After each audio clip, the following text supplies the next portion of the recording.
Bonjour, bienvenue dans ce nouvel épisode de Nouvelles en recherche en santé au travail.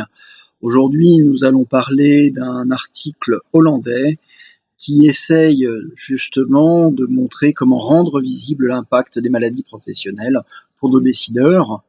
Ils ont réalisé une estimation des fractions de risque attribuables en population dans leur pays, en Hollande, à partir des prévalences disponibles dans les enquêtes et utilisant les revues systématiques et revues globales qu'ils avaient à leur disposition.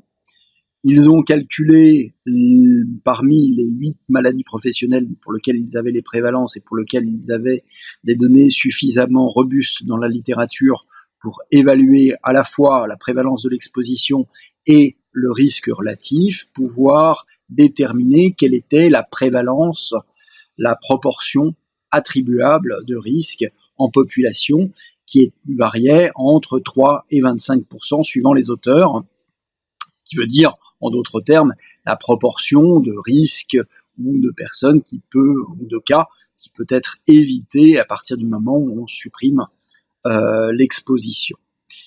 Ce qui est intéressant, c'est qu'on remarque encore une fois, certains TMS, notamment les épicondylites latérales et les pathologies de souffrance au travail, burn-out, représentent celles dont la fraction de risque attribuable en population est le plus élevée. Alors, c'est sûr que c'est une étude exploratoire qui va nécessiter d'autres études ultérieures, mais ça reprend ce qui avait déjà été fait par la direction de santé et travail de Santé publique France et par l'équipe du professeur Roclor d'Angers pour bien essayer de rendre visible l'effet potentiel de la prévention des maladies professionnelles, notamment sur nos preneurs de décision. Voilà, et écoutez, c'est le dernier épisode de cette année 2018. Je vous souhaite de joyeuses fêtes et je vous donne rendez-vous pour de nouvelles aventures en 2019. Bonne fête, au revoir.